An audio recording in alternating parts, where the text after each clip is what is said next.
जय हिंद students, welcome to study for civil services. कैसे हैं आप सभी लोग? उम्मीद करता हूं सभी बहुत ही बढ़िया होंगे। सो गाइज, आज है 12 अगस्त 2025 और आज की करंट अफेयर्स हम लोग कवर करेंगे। बट बिफोर दैट कल के दो करंट अफेयर्स थे जिनको सबसे पहले हम लोग जो है वो देखने वाले हैं। ग्रीन अमोनिया का तो मैंने आपको ऑलरेडी बता ही दिया था। एक ये है एक्टॉपिक प्रेगनेंसी का टॉपिक, और ये मैरीटाइम रिफॉर्म का तो हल्का फुल्का टॉपिक है, इसको हम लोग कवर करेंगे। बट एक और इंपॉर्टेंट अपडेट मैं आपको देना चाहूंगा। गाइज, आज ही अगर अभी तक आपने कोर्स परचेज नहीं किया है तो आज ही इन दिए गए नंबर पर कांटेक्ट करो और हमारे UPPCS, UKPSC, UP triple SC, RO, BEO, BPSC, Haryana, Rajasthan, Chhattisgarh PSC और भी काफी सारे पीएससी के कोर्सेज जो है वो अवेलेबल हैं और 50% का डिस्काउंट मिल रहा है। 15 अगस्त 2025 से पहले ले लो, इसमें बहुत फायदा जो है वो आपको मिलने वाला है, राइट। और जो भी ले लें तो मुझे कमेंट बॉक्स पे लिख कर बता देना कि आपने ले लिया है। तो पहले चलो मैं आपको ये दो टॉपिक्स पहले तो एक्सप्लेन कर देता हूँ यार, फिर उसके बाद फिर मैं आपके कमेंट्स जो है वो देख लूंगा। पहले अपन फोकस करते हैं इन दो टॉपिक्स के ऊपर। आइए, चलिए। तो ये वाला जो टॉपिक है इसमें टाइटल जो है वो लिख लीजिए आप। टाइटल जैसा लिखा हुआ है वैसे का वैसा टाइटल जो है वो उतार लीजिए। Intra hepatic ectopic pregnancy. Intra hepatic ectopic pregnancy. तो ये टॉपिक इस प्रकार के टिपिकल टॉपिक्स होते हैं साइंस एंड टेक्नोलॉजी के, जो आपसे जो है वो पूछे जा सकते हैं। Science, health, governance, public awareness, इन एंगल से इंपॉर्टेंट ये टॉपिक और इसी से एसोसिएटेड चीजें जो है वो अक्सर एग्जामिनेशन में आती है। तो बहुत ध्यान से इस टॉपिक को जो है वो सुनना और समझने की कोशिश करना और जो चीज बताऊंगा वो नोट डाउन करना। ऑलराइट।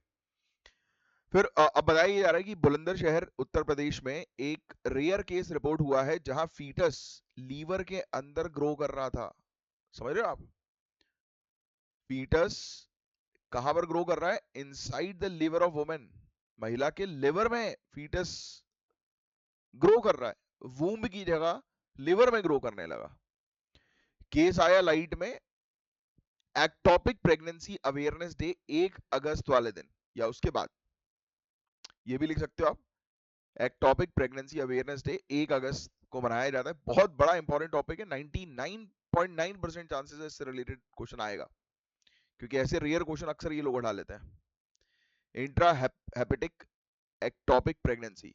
तो हमने क्या देखा कि उत्तर प्रदेश में एक महिला के लीवर में जो है वो फीटस ग्रो कर रहा है, वोम्ब की जगह लीवर में। इस इंसिडेंट ने अवेयरनेस बढ़ाई है कि एक्टोपिक प्रेगनेंसीज सिर्फ फेलोपियन ट्यूब्स तक लिमिटेड नहीं होती हैं, बल्कि रेयर केसेस में लिवर जैसे ऑर्गन्स में भी हो सकती हैं। तो आइए हम लोग जो है वो इसी चीज को जो है वो समझने की कोशिश करेंगे। एक्टोपिक प्रेगनेंसी है क्या? नॉर्मली जो फर्टिलाइज्ड एग जो होते हैं ना वो यूट्रस में इम्प्लांट होता है। जो भी फर्टिलाइज्ड एग एग जो होता है वो कहां पर? यूट्रस में हम लोग को जो है वो देखने को मिलता है महिलाओं के, है ना। और वहीं पर फर्टिलाइजेशन की प्रोसेस जो है वो होती है। और ectopic pregnancy fertilised egg uterus के बाहर इंप्लांट हो जाए तो उसको कहते हैं, यानी कि यूट्रस वूम के बाहर जब हम लोग को जो है वो देखने को मिलता है कि एग जो है वो फर्टिलाइज हो रहा है या फीटस जो है वो ग्रो हो रहा है, तो उस चीज को जो है वो एक्टोपिक प्रेगनेंसी कहा जाता है। यानी कि सिंपल शब्दों में कि जब हम लोग को देखने को मिलता है कि कोई भी पर्टिकुलर फर्टिलाइज्ड एग जो है वो यूट्रस के बाहर जो है वो कहीं पर ग्रो कर रहे हैं। मोस्ट कॉमनली फेलोपियन ट्यूब्स पे ये ग्रो करता है, बट अभी दूसरे पार्ट्स ऑर्गन्स पे भी हम लोग को देखने को मिल रहा है। ओवरी, एब्डोमिनल कैविटी, सर्विक्स या फिर इवन रेयर केसेस में अभी लिवर का हम लोग को देखने को लगी। पूरी चीज लिख लेना। तो आपको चीजें समझ में तो आ गई ना कि जो बेसिकली जो कॉमन और जनरल जगह जो होती है फर्टिलाइज एग जो है वो यूट्रस के अंदर ही हम लोग को जो है वो देखने को मिलता है कि ग्रो करता है, बट उसके बाहर अगर वो ग्रो करने लगे तो उस ऐसी प्रेगनेंसी को हम लोग एक्टोपिक प्रेगनेंसी कहते हैं, या ट्यूबल प्रेगनेंसी कहा जाता है, जब फेलोपियन ट्यूब्स के अंदर जो है वो हमें देखने को मिले कि एग जो है वो ग्रो करने लगे, है ना। बाकी तो आप एक्टोपिक प्रेगनेंसी ध्यान में रखिएगा। समझ में आ गई ना चीजें, कहानी क्या है? ठीक है। अब इंट्रा हेपेटिक प्रेगनेंसी क्यों कहा जा रहा है? क्योंकि लिवर में ग्रो कर रहा है ये, ठीक है। तो ये चीज तो आपको क्लियर हो गई होगी अभी तक, है ना। तो ये केस चाहो तो लिख सकते हो, फीटस जो है वो लिवर के अंदर अगर ग्रो करे तो उसको इंट्रा हेपेटिक एक्टोपिक प्रेगनेंसी कहते हैं। और अगर फेलोपियन ट्यूब्स में जो है वो ग्रो करे तो उसको जो है वो क्या कहा जाता है? Tubal pregnancy. क्या कहा जाता है? ट्यूबल प्रेगनेंसी या ट्यूबल एक्टोपिक प्रेगनेंसी। चाहो तो लिख लो। और अगर इसको ट्रीट नहीं किया ना तो ये लाइफ थ्रेटनिंग मेडिकल इमरजेंसी बन सकती है, बड़ी डेंजरस है, ये जान तक जा सकती है इसको सही समय पर ट्रीट नहीं किया तो। सिर्फ यूट्रस ही जो है वो एम्ब्रियो को सपोर्ट कर सकता है, और प्रेगनेंसी जो है वो दूसरी लोकेशंस पर बिल्कुल भी सही नहीं है, और ये मेडिकल इमरजेंसी बन जाएगी अगर इसको अर्ली स्टेज में डिटेक्ट नहीं किया गया तो लिख लीजिएगा। ठीक है।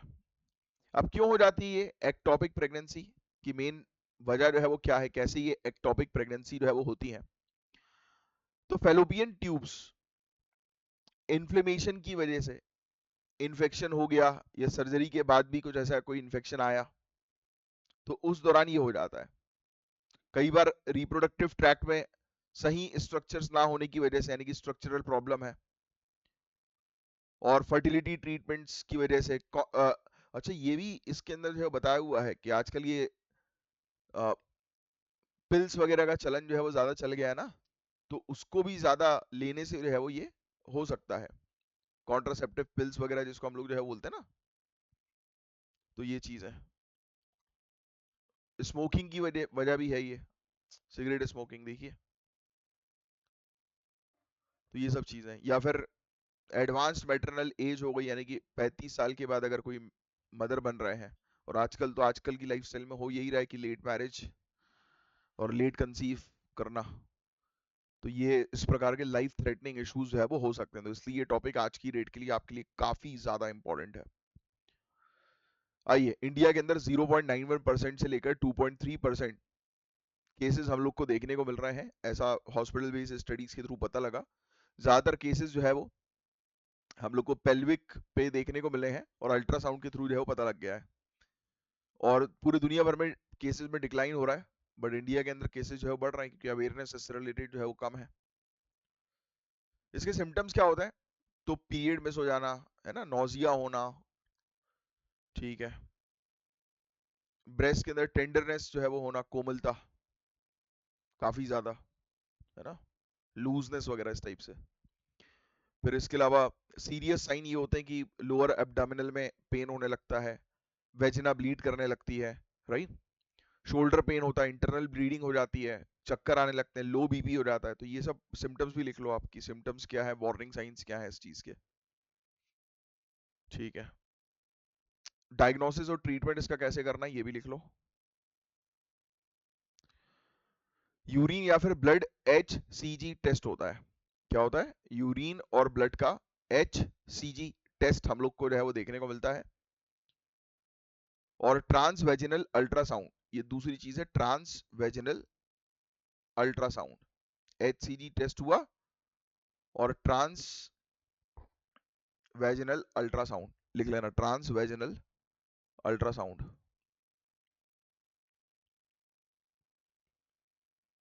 ठीक है। अगर डिटेक्ट कर लिया गया पहले अर्ली स्टेज में, तो सेल की ग्रोथ को जो है वो स्टॉप किया जा सकता है मेथोट्रेक्सेट देकर, मेथोट्रेक्सेट का उपयोग करके ये लोग जो है वो सेल की ग्रोथ को, यानी कि मेडिसिन के थ्रू जो है वो ठीक कर सकते हैं, और HCG लेवल को जो है वो क्लोजली मॉनिटर जो है वो करना रहता है ट्रीटमेंट के बाद। बट अगर चीजें खराब हो गई तो फिर सर्जरी करनी पड़ती है, इमरजेंसी सर्जरी भी होती है, फिर ट्रीटमेंट के बाद साइकोलॉजिकल या इमोशनल काउंसलिंग भी जो है वो दी जाती है। तो ये बड़ा ही इंपॉर्टेंट टॉपिक था। एक्टोपिक प्रेगनेंसी एक क्रिटिकल हेल्थ कंडीशन है जो अर्ली डायग्नोसिस और awareness life saving treatment possible बनाती है, तो ये चीज बड़ी इंपॉर्टेंट है, थोड़ा सा लिखिएगा, कमेंट बॉक्स में मुझे बताएं कि फेलोपियन ट्यूब्स में होने वाले जो ये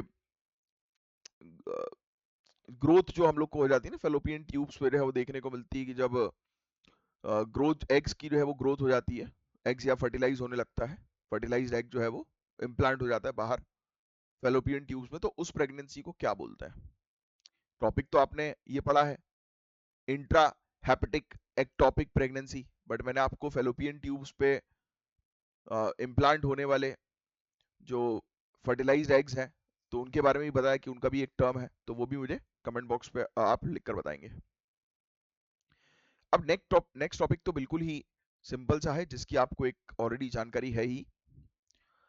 अभी हुआ ये है, जो लिखने वाली बात है वो ये है कि carriage of goods by sea bill 2025 pass हो गया है। Carriage of goods by sea, carriage of goods by sea bill 2025 का पास हो गया है, जो 1925 के ब्रिटिश समय के कानून को रिप्लेस कर रहा है। मेन ऑब्जेक्टिव यह है कि इंडिया का समुद्री व्यापार, मैरीटाइम ट्रेड का कानून जो है उसको मॉडर्नाइज करना है। तो ब्रैकेट में लिख लेना कि अभी ये बिल लाया गया है, carriage of goods by sea bill 2025, और ये पास हो गया है। इसका ऑब्जेक्टिव ये है कि हमारा जो समुद्री माल, ये इसका ये नाम है, बिल का नाम है। तो इसका ऑब्जेक्टिव ये है कि भाई हमारे समुद्री व्यापार कानूनों को जो है वो बेहतर बनाना, उसमें रिफॉर्म्स लेकर आना, उसको मॉडर्नाइज करना, आधुनिकरण का उद्देश्य है। क्लियर? अब सुनो, स्विस प्रेसिडेंट ने लास्ट मिनट विजिट की यूएस को। एम था अवॉइड करना 39% यूएस टैरिफ स्विस के एक्सपोर्ट्स पर, जो स्विट्जरलैंड के जीडीपी पर असर डाल रहा है। तो ये चीज ध्यान में रखने की जरूरत नहीं। अभी यूएस है वो, अब अमेरिका फर्स्ट पॉलिसी है ट्रम्प की है, फिर इन लोगों ने दो टॉपिक को एक साथ मिक्स कर दिया है। तो ये चीज हम लोग को देखने को मिल रही है। 39% टैरिफ जो है वो बढ़ा दिया है। ये लिखने की जरूरत नहीं है वैसे आपको, बट पता होना चाहिए कि डोनाल्ड ट्रम्प जो है वो हर कंट्रीज के ऊपर इस तरीके की हरकतें कर रहा है, और वो करता ही है, वो पहले भी किया है उसने अपने पुराने टेन्योर में। 1925 का जो कानून था गाइस ब्रिटिश समय का, ये आउटडेटेड था। अब जो नया कानून लाया गया है वो इंडिया ने हेग विस्बी रूल्स अडॉप्ट किया है। तो क्वेश्चन आ सकता है कि हेग विस्बी रूल्स, ये लिख लेना। हेग विस्बी रूल्स जो है वो किससे रिलेटेड है? तो ये समुद्री व्यापार से रिलेटेड है।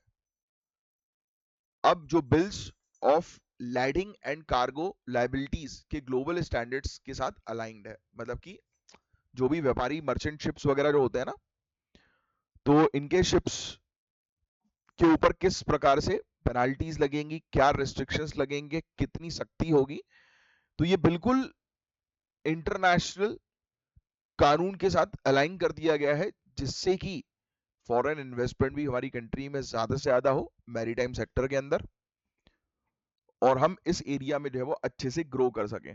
तो इसलिए हमने फॉरेन के जो लॉज हैं उनके साथ इसको सम्मिलित कर दिया।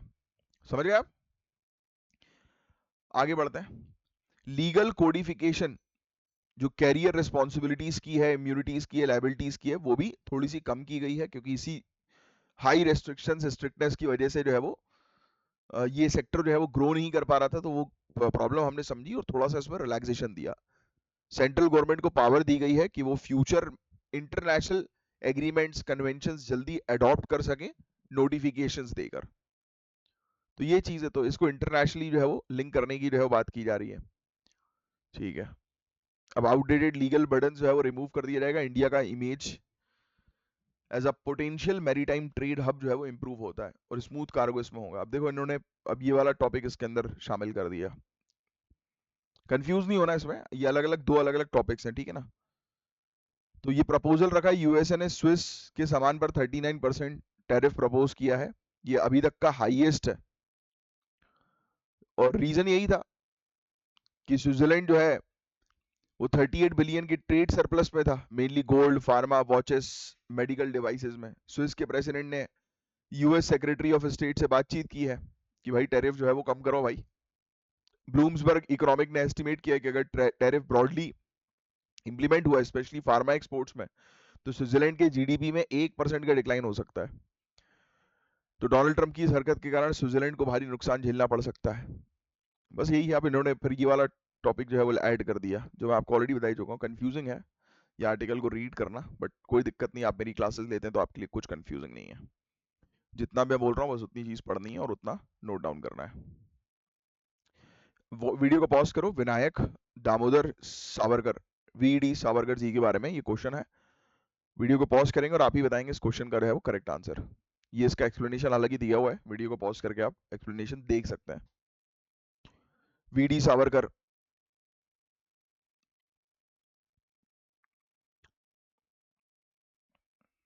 ठीक है।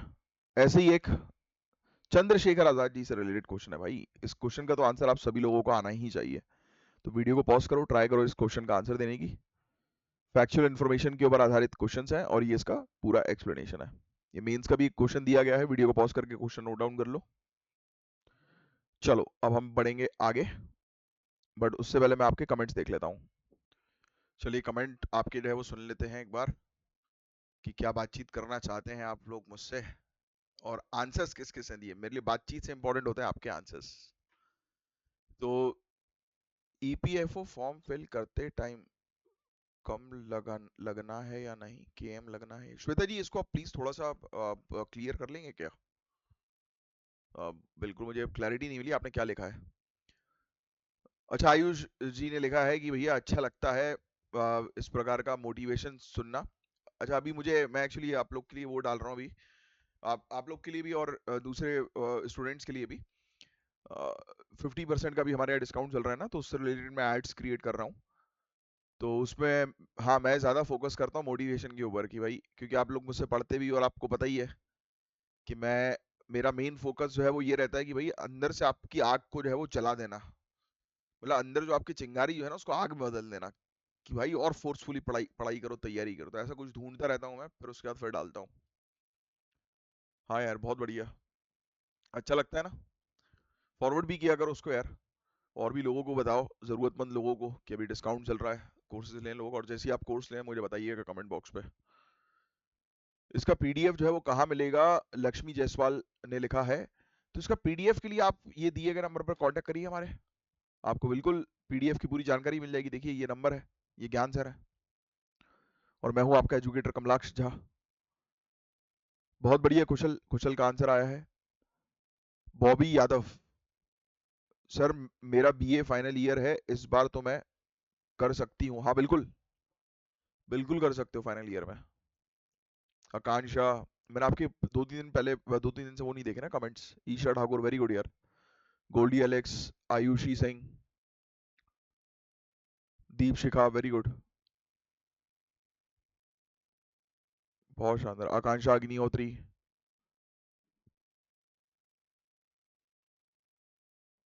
बहुत बढ़िया।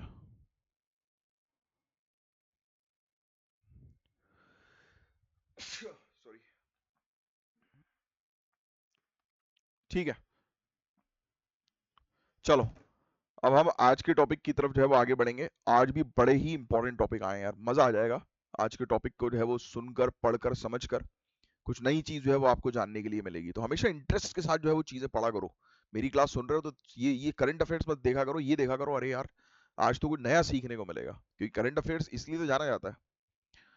हेपेटाइटिस डी वायरस, देखो पहला टॉपिक हमारा, लिख लो, hepatitis hepatitis D virus, carcinogenicity, carcinogenicity, hepatitis D virus, और इसका वर्ल्ड हेल्थ ऑर्गेनाइजेशन आईएआरसी द्वारा कार्सियोजेन के रूप में रिक्लासिफिकेशन किया गया है। कार्सियोजेनिक मतलब कैंसर वाला।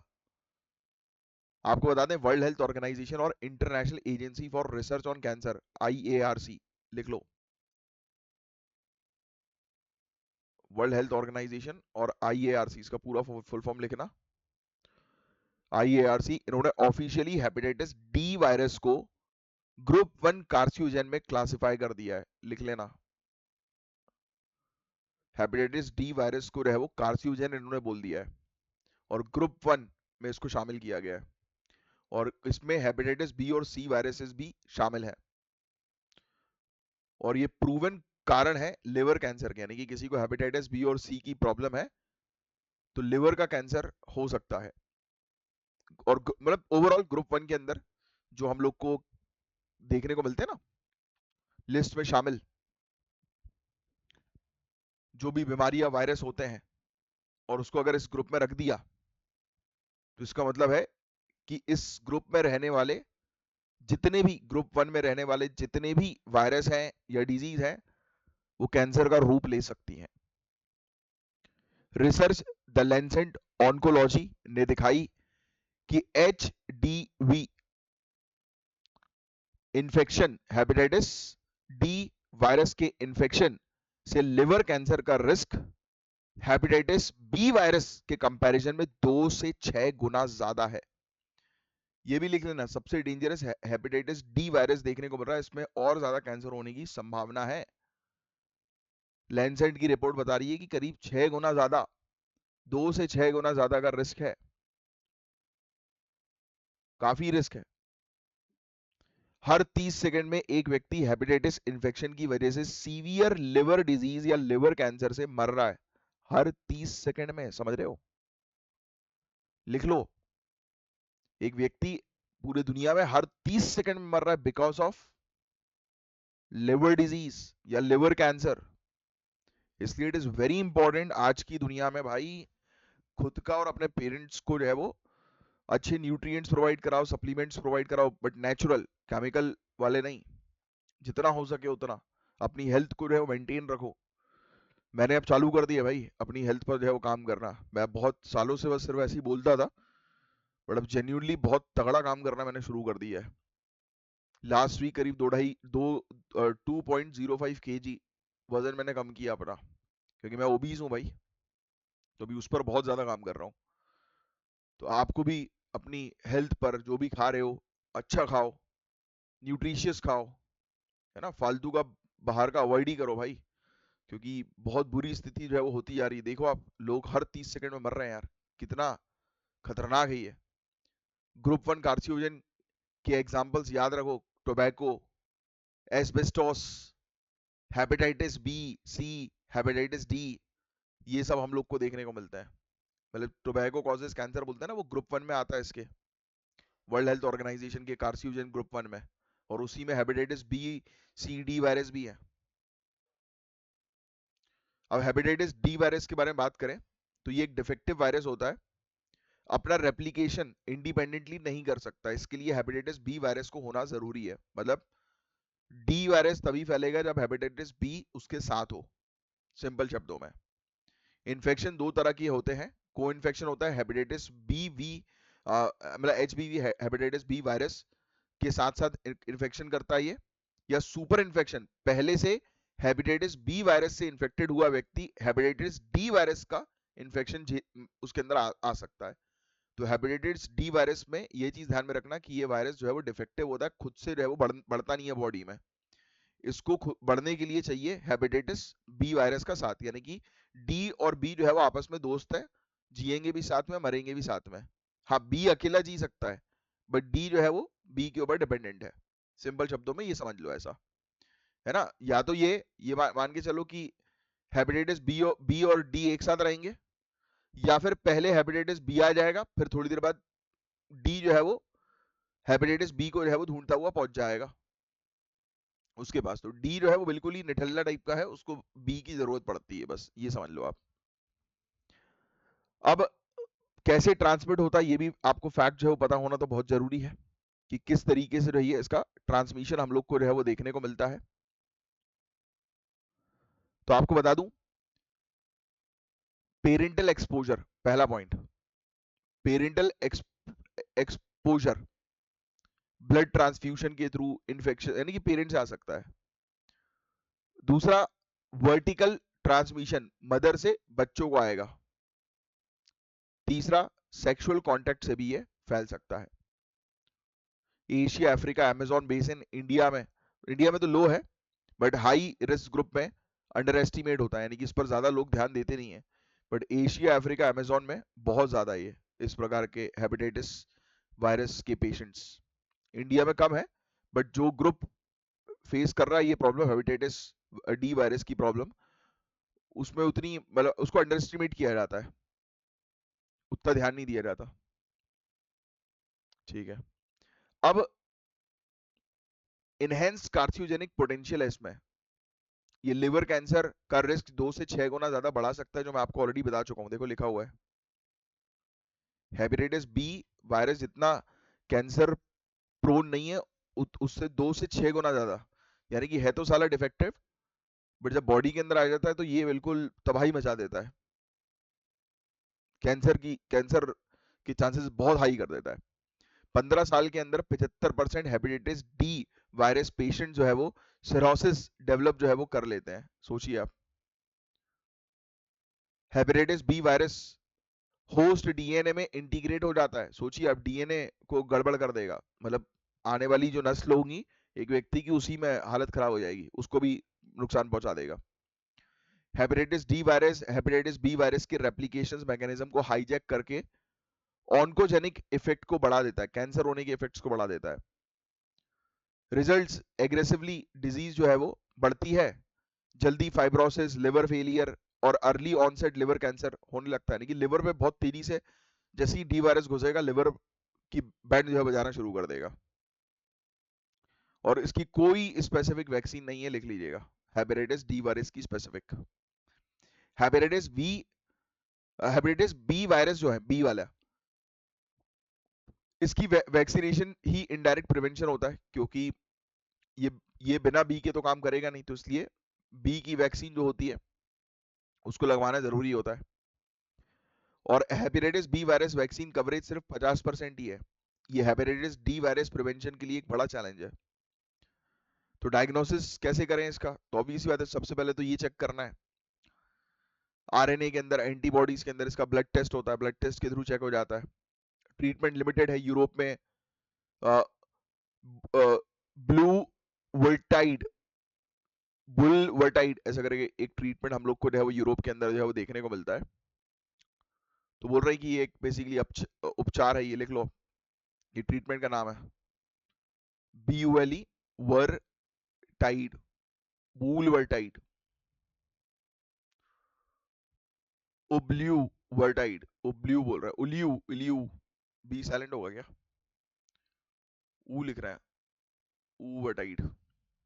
एनीवेज ठीक है, तो ये हम लोग को इसका वो देखने को मिलता है ट्रीटमेंट एक प्रकार का, बट बहुत ही एक्सपेंसिव है बताया जाता है। तो पूरे दुनिया भर में सर्विलांस बढ़ानी पड़ेगी, इस पर और फंडिंग करनी पड़ेगी, इससे रिलेटेड वैक्सीन को प्रोड्यूस करने की सख्त आवश्यकता है आज की डेट में। वर्ल्ड हेल्थ ऑर्गेनाइजेशन का गोल लिख लो आप, वर्ल्ड हेल्थ ऑर्गेनाइजेशन का टारगेट है 2030 का हेपेटाइटिस एलिमिनेट करने का। वर्ल्ड हेल्थ ऑर्गेनाइजेशन 2030 तक 60% डायग्नोसिस कवरेज पर फोकस कर रही है, कि एटलीस्ट 60% लोगों को पता लग जाए भाई, डायग्नोसिस हो जाए उनका, 50% को ट्रीटमेंट मिले।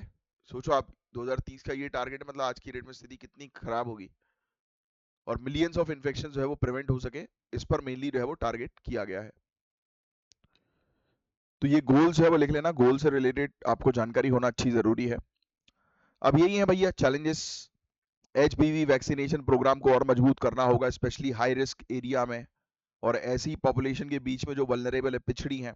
पब्लिक अवेयरनेस बढ़ानी होगी, safe blood use, needle reuse से बचना, safe sex practices, diagnostic capacity expand करना होगा कि जिससे कि टाइम रहते डिटेक्ट हो जाए।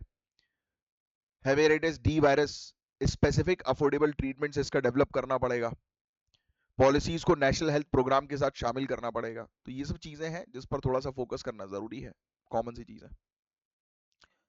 अब नेक्स्ट टॉपिक, माधुरी या महादेवी, ये 36 साल की, सिर्फ सुनो सुनिए अभी आप इस टॉपिक को, 36 साल की एक फीमेल एलिफेंट कोल्हापुर से श्री जिनसेन भट्टारक पट्टाचार्य महास्वामी जैन मठ में रहती थी।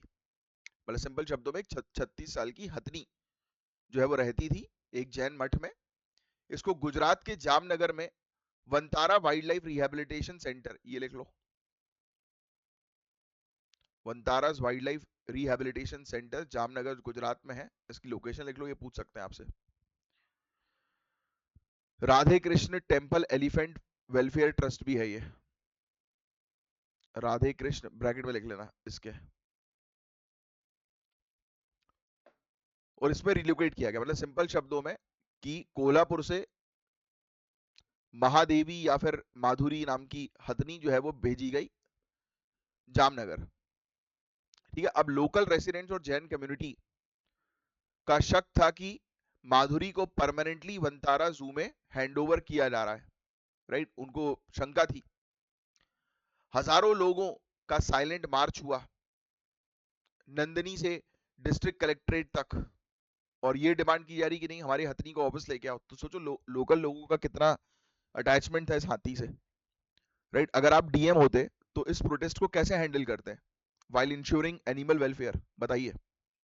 सपोज करो आपकी डिस्ट्रिक्ट में आप कलेक्टर हैं और एक अचानक से एक भारी भीड़, कम से कम 10,000 20,000 लोगों की आपके ऑफिस के बाहर जो है वो आ जाए धरना देने कि भैया हमारे पशु को जो है वो आपने दूसरी जगह पे भेज दिया, हमारे लिए इतना इंपॉर्टेंट वो पशु था, उसको वापस लेकर आइए, तो आप इसको कैसे हैंडल करोगे?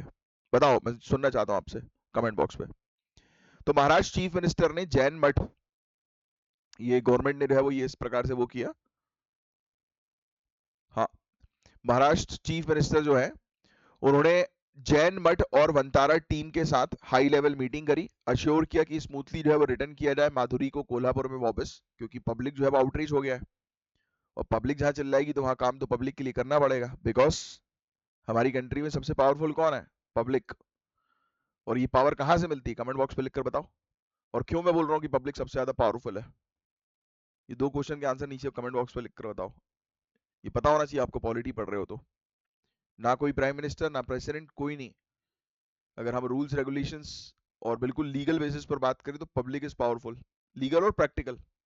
बट यस, ये हो नहीं पाता है, रियलिटी कुछ और होती है। बट फिर भी ये क्वेश्चन का सही जवाब जो है वो पब्लिक इज पावरफुल है। बट क्यों है वो आप मुझे बताएंगे अगर ढंग से पॉलिटी पढ़ी है तो। सुप्रीम कोर्ट में रिव्यू पिटीशन जो है वो फाइल करने का भी डिसीजन है। अब ऑनरेबल सुप्रीम कोर्ट जो है वो इस केस को हैंडल करेगी। वंतारा क्या कह रहा है? वंतारा ने क्लैरिफाई किया कि रिलोकेशन सुप्रीम कोर्ट के ऑर्डर के अंडर हुआ था, कोई परमानेंट कस्टडी का प्लान नहीं है। और कोल्हापुर जो है उसके रिहैबिलिटेशन सेंटर बनाने का प्रपोजल भी रखा गया, कि ये कहा गया कि भाई कोल्हापुर में रिहैबिलिटेशन सेंटर आप जो है वो बनाइए, क्योंकि लोकल्स को का भी ध्यान में रखना है, क्योंकि हाथी को जो है वो सही जगह पर पहुंचाया जाए उसकी हेल्थ को ध्यान में रखते हुए, तो वो इंपॉर्टेंट है। अब वनतारा के बारे में आपको जो है बता देता हूँ। वनतारा का मतलब स्टार ऑफ फॉरेस्ट, वन तारा, जंगल का सितारा, one Tara.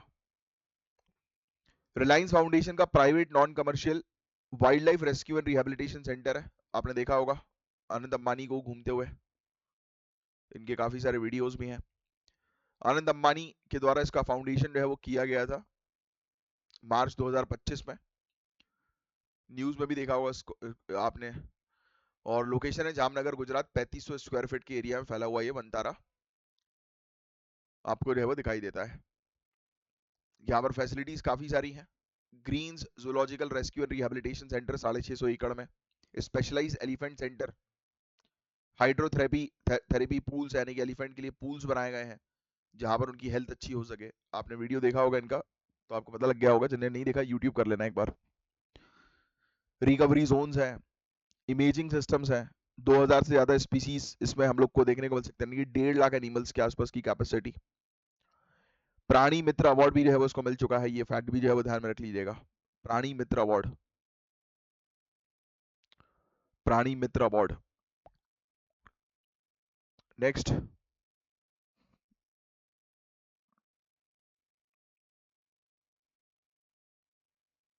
Animal welfare board of India से, ये भी ब्रैकेट में लिख लेना। ठीक है, अब यही है कि एनिमल वेलफेयर को और कल्चरल सेंटीमेंट्स दोनों को बैलेंस करना है।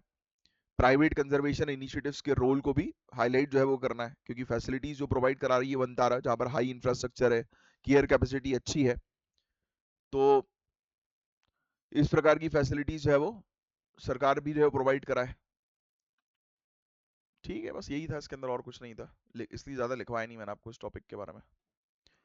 ये वाला टॉपिक इंपॉर्टेंट है, सी स्टार वास्टिंग डिजीज। लिख लो पूरा पॉइंट, सी स्टार वास्टिंग डिजीज। साइंटिस्ट ने 12 साल के बाद आइडेंटिफाई किया है कि विब्रियो पैक्टेनिसिडा बैक्टीरिया का कारण है सी स्टार वास्टिंग डिजीज का। तो लिख लेना भैया, विब्रियो, ये बेसिकली क्या है? ये बैक्टीरिया है, ठीक है, ये लिख लेना है, बैक्टीरिया विब्रियो पैक्टेनिसिडा, ये लिख लेना, पैक्टेनिसिडा। इस बैक्टीरिया के कारण होता है सी स्टार वास्टिंग डिजीज, सी स्टार वास्टिंग डिजीज। और बहुत लंबे समय के बाद, 12 साल के बाद जो है वो आइडेंटिफाई हुआ ये। 2013 में जो है वो इसकी रिसर्च शुरू हुई थी। रिजल्ट ये है कि 5 बिलियन से ज्यादा सी स्टार्स, स्पेशली सनफ्लावर सी स्टार, मर गए हैं इस बीमारी के कारण। लिख लीजिए, इस बीमारी के कारण, ये बीमारी जो है वो, उसके कारण 5 बिलियन से ज्यादा सी स्टार्स, स्पेशली सनफ्लावर सी स्टार जो है वो मर गए। पूरी दुनिया भर में 90 से 94% इनकी पॉपुलेशन में डिक्लाइन हुआ है इस बीमारी के कारण, सी स्टार वास्टिंग डिजीज के कारण। कैलिफोर्निया में 99% नुकसान हुआ 5 साल में, यानी कि ये बीमारी, ये वायरस आया और उसने सी स्टार्स को जो है वो निपटा दिया, सनफ्लावर सी स्टार स्पेशली। आइए इसके बारे में बात करें, सनफ्लावर सी स्टार के बारे में। तो बड़े फास्ट मूविंग मरीन प्रेडेटर्स होते हैं और ये अलास्का से लेकर कैलिफोर्निया, बाजा कैलिफोर्निया तक जो है वो देखने को मिलते हैं ज्यादातर। ये लिखने की इसके बारे में वैसे जरूरत नहीं है, इसकी फोटो देख लेना एक बार। 1 मीटर तक का इनका डायमीटर है, 16 से 24 फ्लेक्सिबल इनके आर्म्स, हाथ हम लोग को देखने को मिलते हैं, 1 मीटर पर मिनट की स्पीड से चलते हैं ये। ठीक है, क्रिटिकली एंडेंजर्ड ये लिख लेना आप, सी स्टार, सनफ्लावर सी स्टार जो है वो IUCN की रेड लिस्ट के अंदर क्रिटिकली एंडेंजर्ड है, बस ये चीज आप लिख लीजिएगा। और इसको बीमारी कौन सी होती है मैं आपको बता ही चुका हूँ, सी स्टार वास्टिंग डिजीज।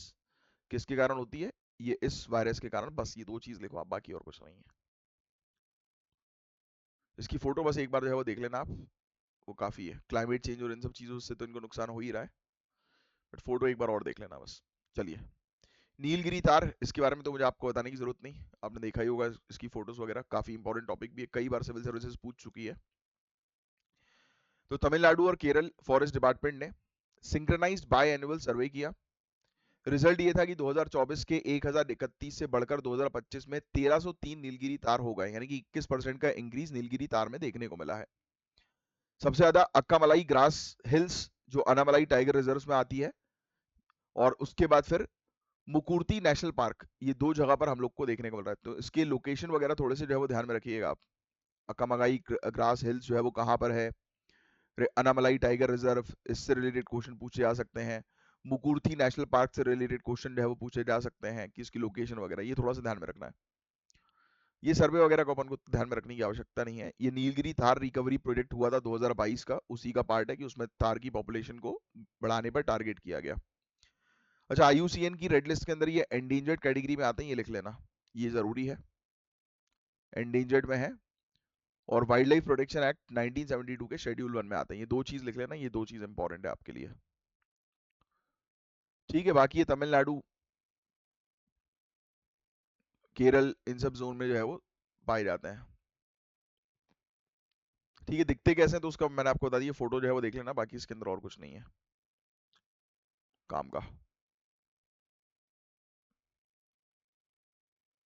ठीक है, इंडस्ट्रियल डिजिटलाइजेशन एंड 5G, तो ये बड़ा इंपॉर्टेंट टॉपिक है। BSNL और NRL, इन्होंने MOU साइन किया, एक एग्रीमेंट साइन किया है, और इंडिया का पहला 5G CNPN रिफाइनरी सेक्टर में ये लेकर आ रहे हैं। लिख लो भैया, भारत संचार निगम लिमिटेड BSNL और नुमालीगढ़ रिफाइनरी लिमिटेड, इनके बीच में एक एग्रीमेंट हुआ है, ठीक है, लिख लो। और इंडिया का पहला 5G captive non public network refinery sector में ये लेकर आ रहे हैं। MOU साइन हुआ industry 4.0 workshop for central public sector enterprises के दौरान गुवाहाटी में मिनिस्ट्री ऑफ फाइनेंस का इनिशिएटिव है ये लिखने की जरूरत नहीं है वैसे। इसका मेन ऑब्जेक्टिव ये डिजिटली ट्रांसफॉर्म करना, एक्सेलरेट करना हमारे सेंट्रल पब्लिक सेक्टर इंटरप्राइजेस को, पूरी तरह से इंडिजीनियस होगा, सिक्योर होगा, 5G इंफ्रास्ट्रक्चर बनाया जाएगा। अब ये है क्या, पहले तो ये समझ लो आप, तो ये समझोगे तो आपको क्लैरिटी मिल जाएगी। आपने फैक्चुअल इन्फॉर्मेशन लिख ली प्रीलिम्स के लिए, बस अब सुनो ये चीज है क्या। देखो यार, पहली चीज तो ये कहां पर बना रहे हैं ये लोग, आसाम के अंदर एक रिफाइनरी है, नुमालीगढ़ रिफाइनरी कहां पर है, आसाम के अंदर। पहला पॉइंट तो ये आपको ध्यान में रखना है, कभी कभी क्वेश्चन भी आ सकते हैं, नुमालीगढ़ रिफाइनरी कहां पर है, तो आपको आसाम ध्यान में रखना है। पहला पॉइंट नंबर 1, आसाम के अंदर है नुमालीगढ़ रिफाइनरी। इंडिया की पहली रिफाइनरी है जहां पर प्राइवेट 5G नेटवर्क लगा रहा है।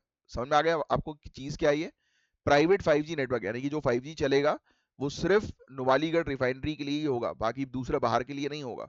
लोकल आदमी जो है वो 5G नेटवर्क यहाँ पर यूज नहीं कर पा रहा है, सिर्फ इस नुमालीगढ़ का प्राइवेट नेटवर्क है इनका। और ये किस पर्पस के लिए डिजाइन किया गया है, मिशन क्रिटिकल ऑपरेशंस के लिए, ultra reliable low latency communication के लिए। इसको आत्मनिर्भर भारत विजन के साथ जो है वो कनेक्ट किया गया है। Real time secure industrial process को इनेबल करना, है ना। तो ये सब चीजें, क्योंकि देखो क्या होता है कि अल्टीमेटली हमारी चीजें बाहर लीक नहीं होनी चाहिए, कम्युनिकेशन लीक्स नहीं होने चाहिए, हाई स्पीड जो है वो मिलनी चाहिए। तो सिर्फ इस रिफाइनरी के लिए जो है वो एक अलग प्राइवेट नेटवर्क जो है वो रेडी किया है, और उसी का ये एमओयू हम लोग को देखने को मिल रहा है, बस और कुछ नहीं है इसके अंदर। इंडिया में बनाया गया 5G इंफ्रास्ट्रक्चर तैयार हुआ है ना, खुद का है हमारा इंफ्रास्ट्रक्चर ये, बस। साइबर सिक्योरिटी को ध्यान में रखा गया है, यही तो है automation, AI, advance analytics, cyber security. तो इन सब चीजों को ध्यान में रखते हुए ये चीज की गई है, बाकी इसमें और कुछ नहीं है सच ध्यान में रखने वाला, बस। पर इंपॉर्टेंट टॉपिक था। अब ये एक और चीज है, M23 मिलिशिया और conflict democratic Republic of Congo में उनका, ये तो डिटेल में पढ़ने वाला टॉपिक है। इसका आज एक टास्क दे रहा हूं मैं आपको, ये वाला टास्क, M23 मिलिशिया के बारे में आपको पढ़ना है। M23 मिलिशिया 2012 में बनाई गई थी। 2009 के पीस एग्रीमेंट जो हुआ था DRC गवर्नमेंट के बीच में और इस मिलिशिया के बीच में, उसके टूटने के बाद, राइट, ये है Tutsi led national congress for the defence of people. इनके बीच में एक एग्रीमेंट टूटा, उसके बाद फिर ये बन गया भैया मिलिशिया, कि वेपन्स उठाएंगे और हमें अपने हिसाब से रूल्स रेगुलेशंस फॉलो करने। तो उस टाइप का एक इशू हम लोग को यहाँ पर जो है वो देखने को मिलता है कॉन्गो में। तो ये एक बार इसके बारे में थोड़ा सा हिस्ट्री जो है पढ़िएगा। India European Union urban forum एक हम लोग को जो है वो देखने को मिल रहा है, टाइटल जो है वो लिख लो, India European Union urban urban forum. 2017 joint declaration on partnership for smart and sustainable urbanisation, मतलब कुल मिलाकर यूरोपियन यूनियन और इंडिया जो है वो मिलकर किस चीज पर काम कर रहे हैं कि इंडिया के अंदर जो हमारे शहरी एरियाज है उनको और बेहतर करना और सस्टेनेबल बनाना, डेवलप करना। यूरोपियन यूनियन की ग्लोबल गेटवे स्ट्रेटेजी और इंडिया की स्मार्ट सिटीज मिशन को ध्यान में रखते हुए ये पार्टनरशिप हम लोग को देखने को मिल रही है। अमृत को ध्यान में रखते हुए ये पार्टनरशिप है, और भी काफी सारे हमारे अर्बन डेवलपमेंट इनिशिएटिव्स हैं, है ना। यूरोपियन यूनियन जो है वो फाइनेंशियल और टेक्निकल सपोर्ट प्रोवाइड करा रही है 9,000 करोड़ रुपए का 40 इंडियन सिटीज के लिए, जहां पर प्रोजेक्ट चलेंगे इंडियन सिटीज को सस्टेनेबल बनाने के लिए, बस यही है।